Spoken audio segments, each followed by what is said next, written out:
la Révolution française, elle fait de nous aussi Français un peuple un peu à part, parce que nous sommes quand même un des rares pays d'Europe où le peuple a commis ce qui pendant des siècles et des siècles était considéré comme le crime le plus abject qui soit, à savoir un régis. On a tué notre roi. Alors on n'est pas les seuls à l'avoir fait. Il y a les Anglais qui l'ont fait aussi quelques temps auparavant. Ils ont fait tuer un de leurs souverains.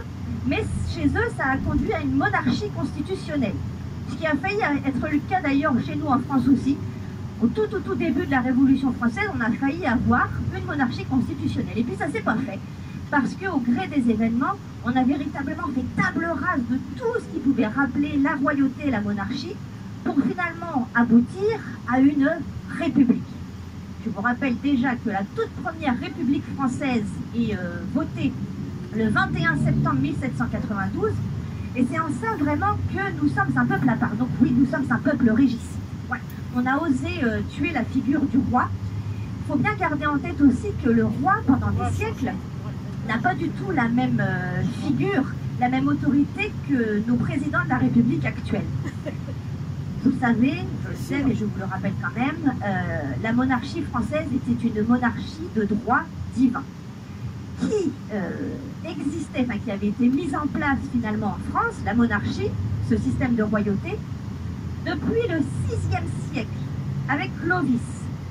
Donc ça signifie qu'en l'espace de 6 ans, c'est hyper court, eh bien, on a bouleversé totalement ce système politique qui existait depuis 1200 ans.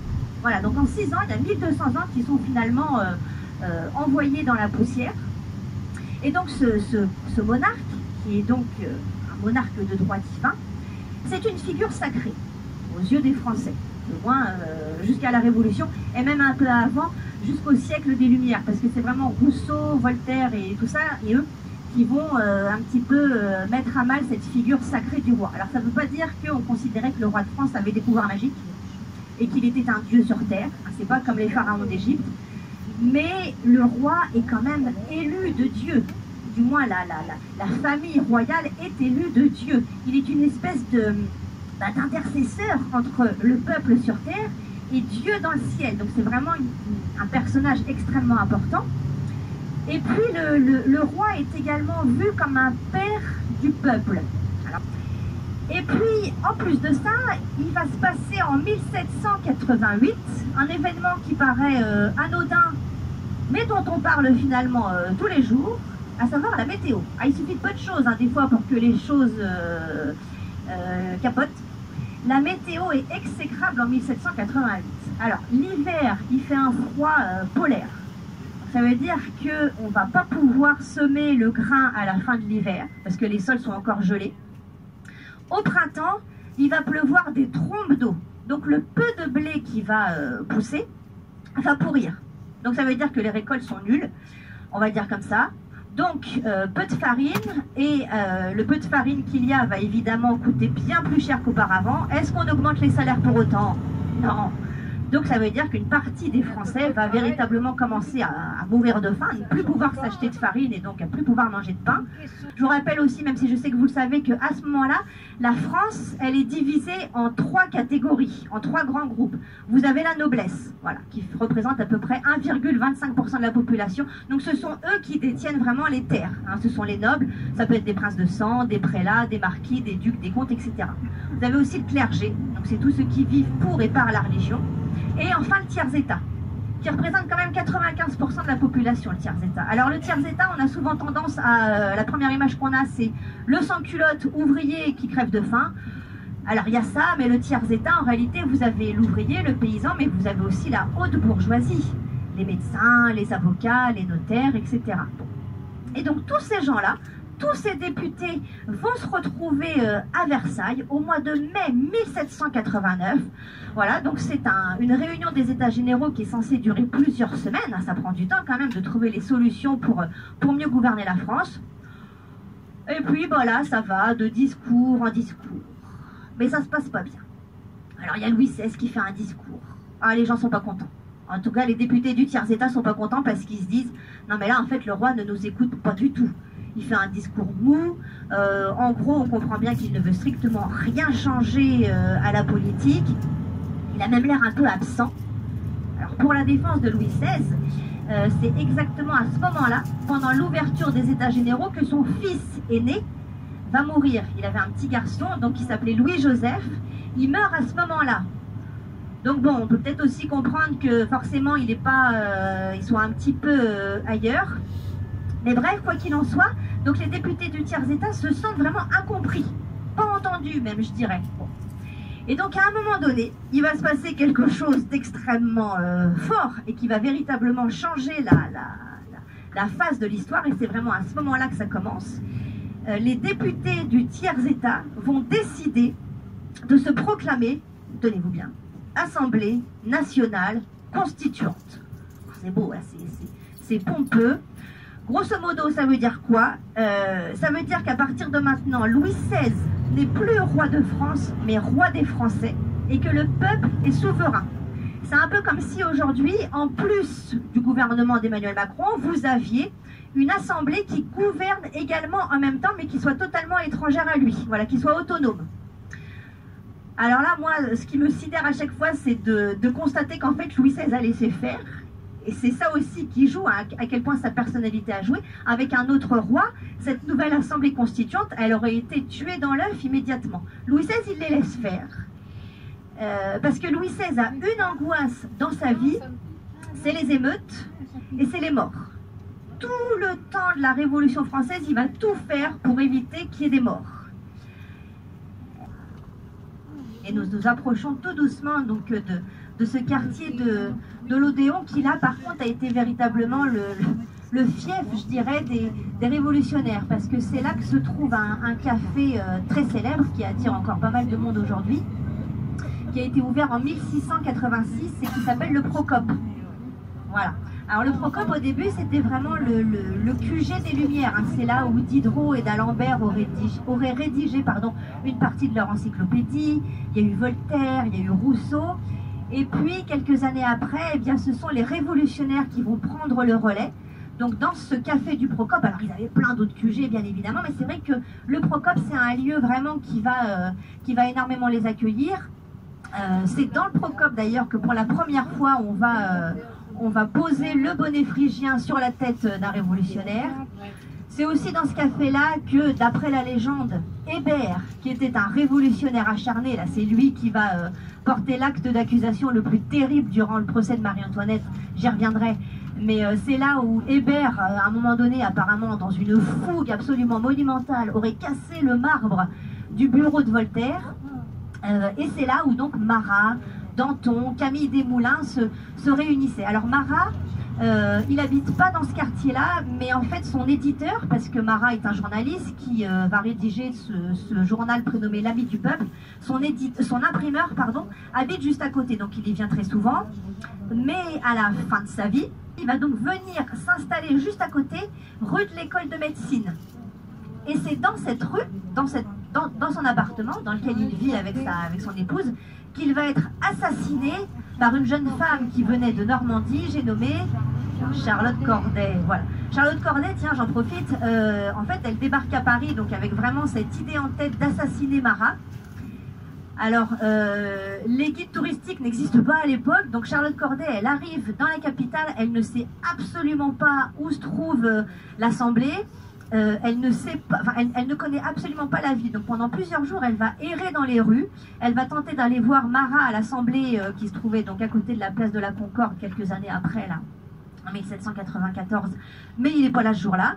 Et puis elle erre, et puis à un moment donné elle va se retrouver dans les jardins du Palais Royal, et dans les jardins du Palais Royal elle voit qu'il y a une coutellerie, c'est là qu'elle achète un petit couteau.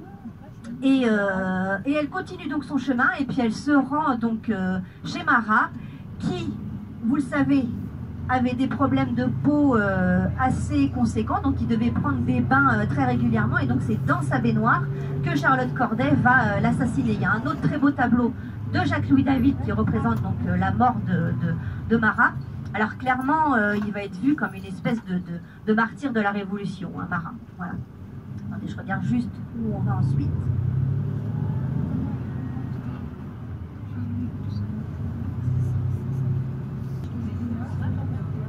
Excusez-moi, donc oui, et donc dans ce quartier de Saint-Germain, vous avez aussi donc Robespierre qui y habite, pas pendant très longtemps. Vous avez également Camille Desmoulins. Alors, Camille Desmoulins, il est important, puisque c'est lui qui, quelques jours avant cette fameuse prise de la Bastille, va donc motiver les troupes et les Français pour aller la prendre, justement. Alors Camille Desmoulins, il habite là. Il est très copain avec Robespierre. D'ailleurs, Robespierre sera le témoin de mariage de Camille Desmoulins en 1790. Et en 1794, Robespierre va voter la mort de son ancien copain Camille Desmoulins. Donc vous voyez qu'en fait, ça change assez vite. Hein. C'est-à-dire que les copains d'hier ne sont plus forcément les copains d'aujourd'hui. La Révolution française, on peut être sympa avec toi le lundi, puis le jeudi vouloir te guillotiner. Enfin bon, bref, voilà. Et dans ce quartier de l'Odéon, vous avez également un jeune homme qui venait de Carcassonne, qui y habitait, qui avait un très joli nom, je trouve. Il s'appelait Monsieur Fabre d'Églantine. Alors Fabre d'Églantine, ça vous dit peut-être rien, mais si je vous dis il pleut bergère, peut-être que ça vous parle, parce qu'en fait Fabre d'Églantine, dans un premier temps, avant de se piquer des idées de la Révolution, il avait tenté de percer dans le théâtre en tant qu'auteur. Bon, ça n'a pas marché du feu de Dieu, à part son il pleut bergère que tout le monde connaît, mais le reste, je vous mets au défi de me citer le nom d'une pièce de Fabre d'Églantine. Cette colonne de la Bastille, avec le génie de la liberté qui est au sommet, n'est pas un monument qui commémore la prise de la Bastille de 1789, mais qui en fait rappelle une autre insurrection, celle de 1830. Ouais. Bon. Ce qui se passe, c'est qu'on apprend qu'à Versailles, le roi Louis XVI va faire venir, ça c'est toujours ça qui cristallise un peu les angoisses, il fait venir un nouveau régiment de soldats, les gardes suisses, pour protéger un petit peu mieux son palais. Alors, ce nouveau régiment de soldats, il est extrêmement bien accueilli. On va organiser un festin monumental dans la salle de l'Opéra de Versailles. Sauf que j'ai envie de vous dire, c'est pas le moment de faire des festins à Versailles. Parce qu'au même moment, les Parisiens, ils n'ont pas tous assez de quoi manger. Donc ça passe très mal aux yeux du peuple. Et puis, qui plus est, on va également entendre dire que parmi ces nouveaux soldats arrivés fraîchement à Versailles, durant leur ripaille, là, il y en a qui auraient injurié la nation, il y en a d'autres qui auraient piétiné la cocarde tricolore. Alors là, ça en est trop. Et donc, du coup, en ce matin du 5 octobre 1789, vous avez des femmes. Alors là, je précise parce que c'est important, ce ne sont quasiment que des femmes. La plupart, ce sont des femmes qui travaillent aux halles. Voilà, donc pour la plupart des poissonnières d'ailleurs. Alors, elles vont se réunir devant l'hôtel de ville, voilà, pour parler entre elles, hein, petite réunion matinale pour savoir où tout le monde en est. Le prix du pain a encore augmenté, donc ça passe mal. On apprend ça, que donc on aurait injurié la nation et marché sur la cocarde. Bref, il y a vraiment cette volonté de la part des femmes de pouvoir manger. C'est pour ça qu'elles sont importantes aussi, parce que à ce moment-là, ce sont les mères et les femmes donc, qui s'occupent du garde-manger de la maison. Donc vraiment, elles ont cette faim qui les tiraille au corps. Et elles se disent, on n'a plus de pain, qu'à cela ne tienne, on va aller à Versailles, non pas demander au roi, là je le précise, mais demander aux députés de cette assemblée constituante de nous aider et de nous trouver des solutions. Bon, et donc là, il faut que vous imaginiez plusieurs centaines de femmes, voire même, je crois même qu'elles sont pas loin de 1000, 1000 femmes qui vont donc décider de partir tout ensemble à Versailles, à pied, parce que le RERC ne relie pas encore la capitale à Versailles en ce temps-là, donc elles y vont à pied.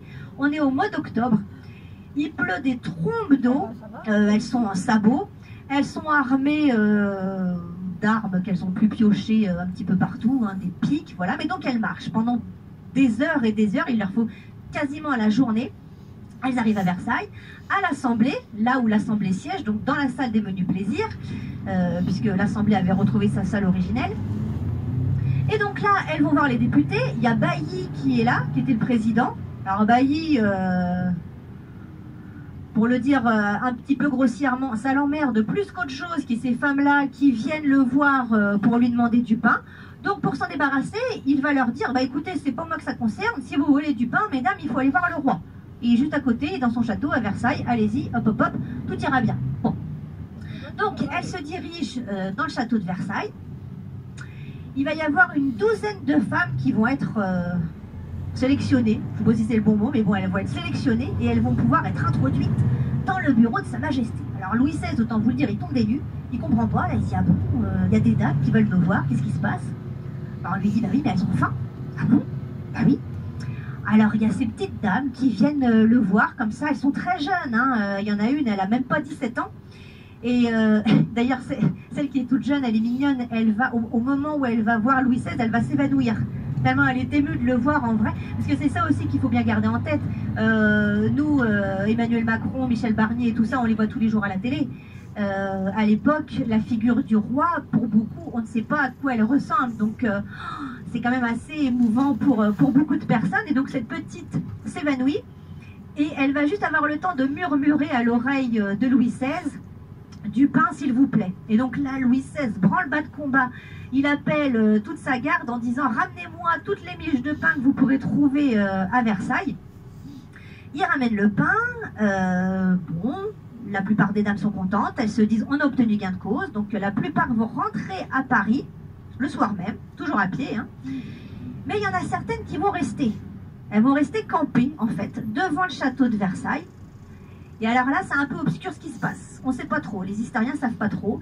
Mais apparemment, dans la nuit, en fait, ce cortège de femmes aurait été grossi, puisque des hommes déguisés en femmes seraient eux aussi venus de Paris à pied pour grossir les rangs, auraient campé donc devant le château de Versailles. Et le matin, à l'aube, le 6 octobre, vers 6 h du matin, c'est l'émeute dans le château.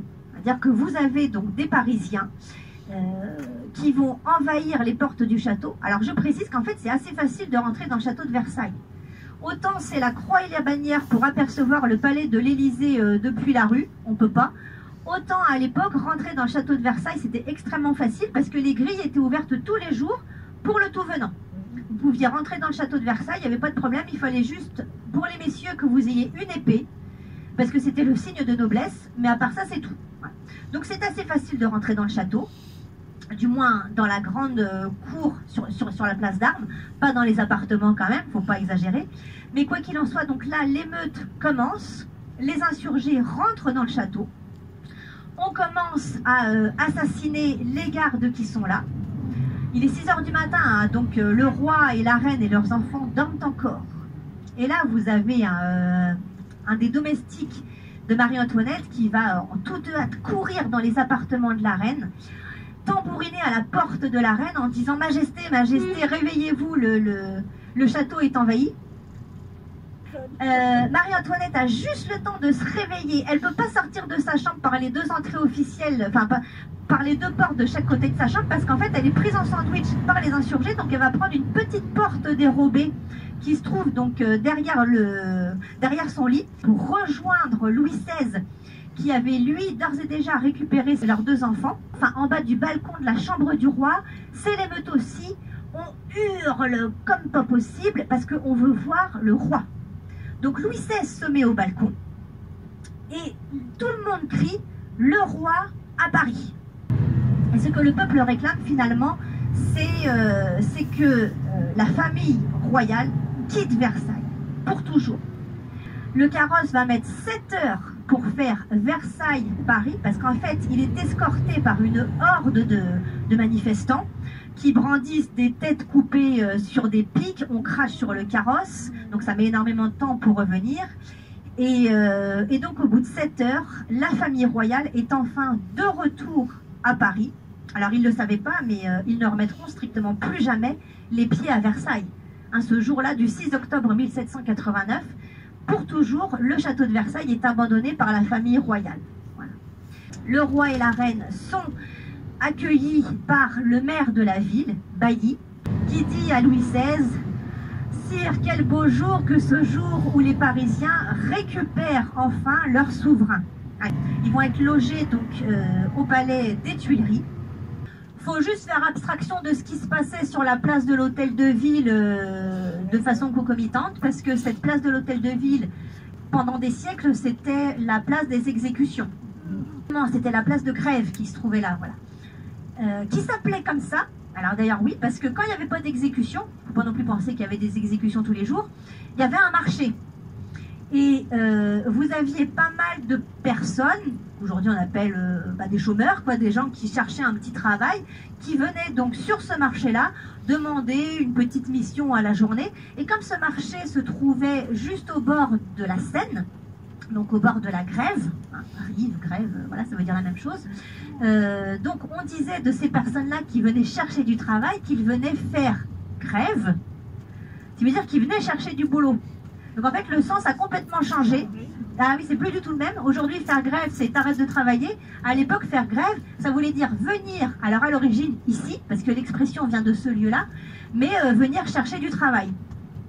C'est également là qu'avaient lieu les exécutions en place publique. Je rappelle que les gens adoraient venir voir les exécutions. Voilà, c'était un spectacle. D'ailleurs, il était de bon ton de venir. Si vous ne veniez pas, c'est pas que vous aviez des problèmes, mais venir prouvait que vous étiez un bon sujet, parce que ça prouvait que vous étiez prêt à prendre conscience que, oh là là, il ne faut surtout pas que je fasse la même chose que ce criminel ou ce voleur, sinon il m'arrivera la même chose. Voilà. Assister aux exécutions en place publique, c'est un peu une sorte de mise en garde. Voilà. Donc tout le monde peut y venir, même les enfants. Il y en avait même qui, de l'autre côté, là sur la gauche, vous avez des immeubles. À l'époque, vous aviez déjà des maisons. Vous aviez même des personnes qui parfois louaient leurs fenêtres pour que des gens puissent assister à cette exécution et avoir la meilleure vue possible. Bon. Et alors celui qui a marqué les esprits ici, c'est celui qui a tué Henri IV, le grand Ravaillac, là, voilà, qui a donc asséné 3 coups de couteau dans le carrosse d'Henri IV, qui va donc être torturé ici, hein, voilà, il n'y a pas d'autre mot. Le massacre de Ravaillac va durer une demi-journée. Imaginez que c'est donc sur cette place que le 5 octobre, vous avez donc toutes ces femmes des Halles qui vont se retrouver là et prendre cette décision donc importante d'aller à pied à Versailles pour faire revenir le boulanger, la boulangère et le petit mitron, puisqu'ils pensent qu'en revenant, en faisant revenir la famille royale à Paris, ça va s'arranger et qu'ils vont pouvoir avoir du pain. Alors la vie n'est pas aussi facile, mais en tout cas symboliquement c'est quand même très important. Et puis là vous avez la tour Saint-Jacques. Alors en fait le nom complet de la tour Saint-Jacques c'est la tour Saint-Jacques de la Boucherie. C'est parce que en fait cette tour c'est l'ancien campanile d'une grosse église qui se trouvait ici auparavant et qui avait été financée par les bouchers des Halles. Donc il n'en reste aujourd'hui plus que la tour sur l'île de la Cité qui est le berceau de Paris, puisque c'est là que les tout premiers habitants de Paris se seraient installés, et devant la conciergerie. La conciergerie est un lieu phare de la Révolution, puisque c'est là que Marie-Antoinette va passer les 2 derniers mois de sa vie. Ce palais-là, à l'origine, était le palais de la Cité, c'était là où les rois habitaient, et comme le roi avait un droit de justice, on est en 1358. Le roi qui vit dans le palais de la Cité, c'est Charles V. Il est tout jeune. Et le palais de Charles V va être envahi par des Parisiens. Vous voyez que Paris, c'est vraiment le foyer de toutes les insurrections et de toutes les révoltes possibles. Donc son palais va être envahi par des Parisiens, avec à la tête un certain Étienne Marcel, qui était le maire de la ville, enfin le prévôt des marchands. Étienne Marcel, ce qu'il a fait, c'est qu'en fait, donc, il a fomenté une révolte, il envahit le palais de la Cité, il assassine devant Charles V, qui a 13 ans, 2 de ses ministres. Charles V, il est éclaboussé de sang, il se dit « Oh là là là là, je ne peux pas vivre ici, c'est trop risqué, je suis vraiment trop au cœur de la capitale. » Donc c'est lui qui va décider d'aller vivre au Louvre, de façon officielle. Sauf que le palais de la Cité, il est beau, c'est un beau palais, où on rend encore la justice, et où il y a les archives, donc on ne peut pas l'abandonner. Et Charles V, alors là écoutez bien parce que c'est important, va confier la responsabilité du palais à un comte qui à l'origine avait pour mission d'acheter les bougies, les chandelles et les cierges pour éclairer le palais. Ce comte des cierges, qui maintenant est le maître du palais, l'appelait le comte des cierges, c'est drôle. On va l'appeler au fur et à mesure le comte des cierges, le comte des cierges, le concierge. Et donc c'est comme ça qu'en fait le nom va changer, puisque ce comte des cierges va devenir le concierge, Et donc le palais de la Cité va changer de nom également et s'appeler la Conciergerie. La terreur, en fait, qu'est-ce que c'est? C'est tout simplement ce moment où les députés les plus acharnés, hein, les plus révolutionnaires, avec Robespierre à sa tête, vont mettre en place une espèce de terreur, hein, le nom pour dire son nom, et où tout le monde s'espionne. C'est-à-dire que si par exemple vous marchez dans la rue et que, enfin, c'est la suspicion partout. Si vous marchez dans la rue et que par exemple quelqu'un vous entend dire à une tierce personne « Bonjour monsieur, comment allez-vous ?» vous pouvez être pris par les forces de l'ordre et conduit à la conciergerie.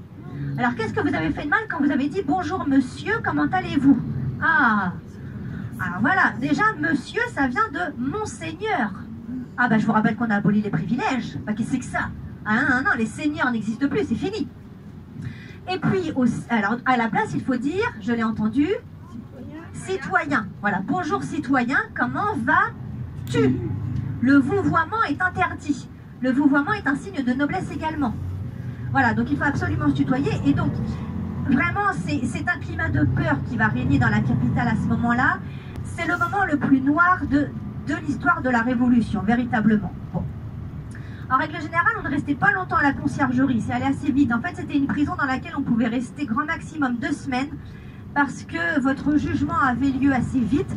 Par contre, pendant la Grande Terreur, alors la Grande Terreur, c'est vraiment ce qui marque la toute fin de la Terreur, c'est l'été 1794, un prisonnier sur 5 est libéré de la conciergerie. Ça veut dire que 4 sur 5 sont guillotinés. Ah oui, parce que c'est ça aussi, le tribunal révolutionnaire, c'est pas de quartier. Hein.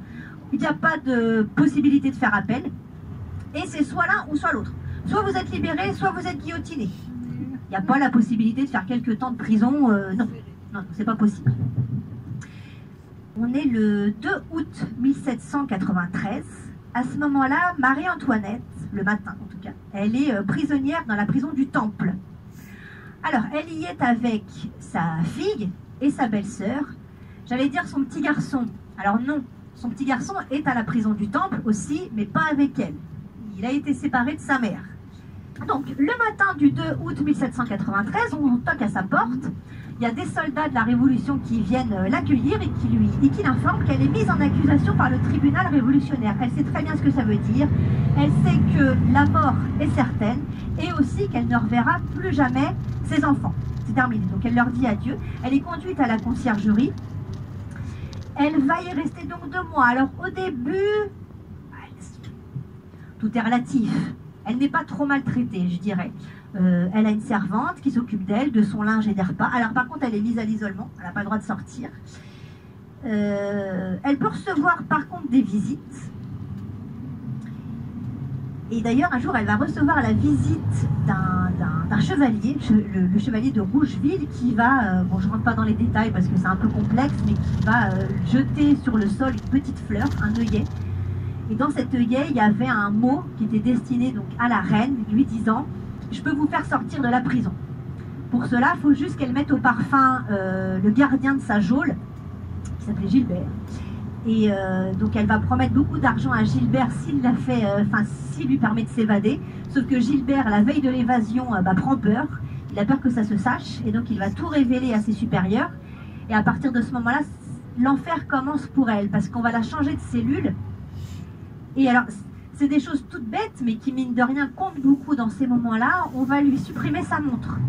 Ce qui veut dire qu'elle n'a plus du tout la notion du temps, d'autant qu'elle est dans une cellule où il fait très sombre, donc elle n'a pas conscience s'il fait jour, il se fait nuit, elle ne sait pas quel jour on est. On va également lui prendre son petit médaillon dans lequel il y a les cheveux de ses enfants. Plus de bougies. Voilà. Elle est gardée à vue jour et nuit par 2 gendarmes qui sont dans la même cellule qu'elle, sont juste séparés d'elle par un paravent, donc elle n'a plus aucune intimité. Ils ont interdiction formelle de lui parler. Et qui plus est, à la fin de sa vie, Marie-Antoinette est malade. Hein, elle perd du sang. Alors on ne sait pas exactement ce qu'elle a, mais selon toute vraisemblance, elle souffrait d'un cancer de l'utérus. Donc c'est vraiment son intimité qui est mise à mal, hein, de façon absolument tragique. Alors pourquoi est-ce qu'on va l'incarcérer, la reine? Mais c'est parce qu'en réalité, je pense que vous le savez, finalement, le personnage de cette famille royale qui cristallise le plus la haine, c'est Marie-Antoinette. Marie-Antoinette, en réalité, et donc on va l'accuser déjà d'avoir dilapidé les finances publiques. Rendez-vous compte, elle a osé utiliser l'argent du peuple pour se faire construire un hameau à Versailles qui imite les maisons pauvres des paysans normands. On va également l'accuser de trahison, voilà, d'avoir envoyé des lettres aux armées autrichiennes pour qu'on vienne les aider et les sauver. Je vous rappelle aussi qu'à ce moment-là, la France est en guerre contre quasiment toute l'Europe. Hein. Les armées républicaines sont en guerre contre l'Autriche, l'Allemagne. Et donc le procès de la reine va commencer. Les témoins oculaires se succèdent. Hein. Là, on est toujours à la conciergerie. Les témoins oculaires se succèdent, mais alors on patauge un peu, on se dit mince, finalement, il n'y a rien de probant, quoi. Il faudrait trouver un truc vraiment qui claque, quoi, qui permette vraiment de la juger. Et c'est à ce moment-là qu'on va faire venir Hébert. Hébert, il faut le dire clairement, c'est un fou furieux. Lui, il est sans foi ni loi. Et il va trouver un acte d'accusation absolument terrible. Il va accuser la reine d'avoir eu des gestes incestueux sur son petit garçon de 10 ans. La reine ne répond pas à ce moment-là.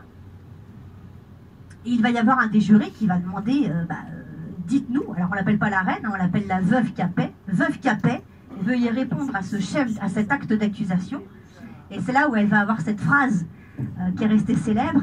Elle a dit, si je n'ai pas répondu, c'est parce que la nature m'en empêche. Et là, j'en appelle à toutes les mères qui sont présentes ici et qui comprennent que ce dont on m'accuse là, c'est tellement abominable que je ne peux même pas répondre. Et là, il y a une espèce de sursaut dans la salle. Vous avez des femmes qui sont là, qui assistent au procès, qui vont se sentir vraiment mal à l'aise, triste même, parce que là, c'est pas la reine qu'on accuse, c'est la mère. Alors on se dit, il faut quand même pas charrier. Et là, Hébert fait un peu grismine, il s'est dit, mince, si j'avais su, je l'aurais pas dit, parce que du coup, ça se trouve, ça va se retourner contre moi. Et donc, on va garder comme seul chef d'accusation la haute trahison. On prétend qu'elle a écrit donc des lettres aux armées autrichiennes pour leur dire où se trouvaient les armées françaises de manière à ce que les Autrichiens gagnent et qu'elle puisse retrouver sa place sur le trône. Alors, est-ce que c'est vrai? Est-ce qu'elle a vraiment écrit des lettres aux armées autrichiennes? Eh bien, la réponse est oui. Donc oui, Marie-Antoinette, aux yeux de la République, est coupable de trahison. Il y a juste un petit problème, messieurs, dames, c'est qu'en fait, le jour du procès, ces lettres-là, on ne les a pas. On sait qu'elles existent, mais on ne sait pas où elles sont. On ne les a pas, mais de toute façon, Marie-Antoinette, on veut la condamner, donc tant pis. Même si le droit, pour le coup, est du côté de la reine, puisque pas de preuve, pas de condamnation, peu importe, on va la juger quand même. Alors ces lettres, elles existent, puisqu'on va les retrouver au milieu du 19e siècle, dans les archives de Vienne. Mais bon, à ce moment-là, peu importe. Donc le 16 octobre 1793, il est 4 heures du matin, je crois, elle apprend que donc elle est condamnée à mort, plus tard, le jour même, à midi. Donc elle va retourner dans sa cellule, et le matin, elle va être cueillie par le bourreau Samson, qui va lui couper les cheveux, qui va lui attacher les mains dans le dos. Il y a une centaine de gardes dans la grande cour du palais de justice, là où attend la charrette, comme si elle allait encore tenter de s'évader, mais bon, bref. Donc elle monte sur la charrette, elle passe devant Notre-Dame. Il fallait obligatoirement passer devant Notre-Dame pour faire la dernière amende honorable. Et elle va longer la rue Saint-Honoré pour arriver jusqu'à la place de la Concorde, qui s'appelait à l'époque la place de la Révolution, où elle aura la tête tranchée à midi.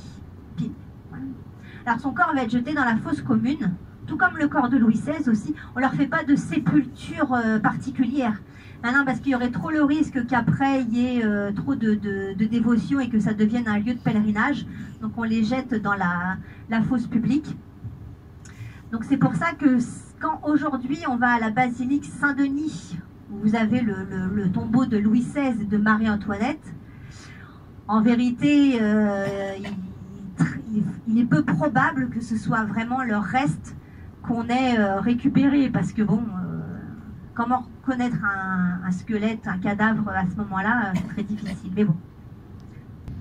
Et pour la même raison que l'hôtel de ville, ce palais des Tuileries a été brûlé pendant la semaine sanglante de 1871. Mais c'est dans ce palais-là que la famille royale a été installée quand on est venu les récupérer, enfin quand on est venu les chercher donc à Versailles. Ils partent en cachette, donc c'est préparé en grande partie par un monsieur que Marie-Antoinette aimait beaucoup, le comte Axel de Fersen. Alors là, je réponds à une interrogation que tout le monde se pose. Est-ce que Marie-Antoinette et Axel de Fersen ont fauté? Alors, non, la réponse est non. Alors, mais par contre, il y avait un amour qui était extrêmement fort entre eux. C'est véritablement Axel de Fersen qui va tenter qui va vraiment préparer cette évasion de la famille royale. Sauf qu'en fait, cette évasion va aller de couac en couac. Déjà, quand le carrosse sort des Tuileries, le carrosse se perd dans les rues. Le cocher connaît mal la ville, donc il se perd, il tourne et il retourne dans la ville comme ça. Et donc, en fait, il devait aller d'étape en étape. Et à chacune des étapes, le carrosse royal arrivait en retard. Et donc, à un moment donné, ils vont devoir faire une halte dans une auberge. Et c'est dans cette auberge, donc à Varennes, qu'un certain Drouet va reconnaître le roi, va avertir les autorités révolutionnaires, et donc le carrosse va revenir donc sur Paris. Et alors là, véritablement, c'en est fini, quoi. Louis XVI est considéré comme un traître. On est en juin 1791. Ils vont rester encore une année donc aux Tuileries, jusqu'au moment où ils seront incarcérés à la prison du Temple. Il y a à peu près 2700 personnes qui vont comparaître devant le tribunal révolutionnaire. Il y en a 2400 qui vont être condamnées. Donc il y a en tout cas 2400 personnes qui ont été guillotinées.